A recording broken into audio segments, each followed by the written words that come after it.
মোশাররফ বলে আপনারা সুন্দরভাবে খেলা উপভোগ করুন, আপনারা সুন্দরভাবে খেলা উপভোগ করুন।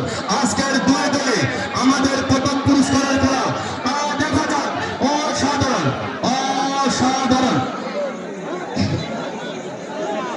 প্রথম পুরস্কারের খেলা মোটর সাইকেলের খেলা, প্রথম পুরস্কারের খেলা মোটর সাইকেলের খেলা, প্রথম পুরস্কারের খেলা। আপনারা বসে যান, আপনারা বসে যান, বসে যান, সবাই বসে যান। আপনাদের জন্য আমাদের খেলা দেখা বৃত্ত হচ্ছে, আপনারা দূরে যান, ওদেরকে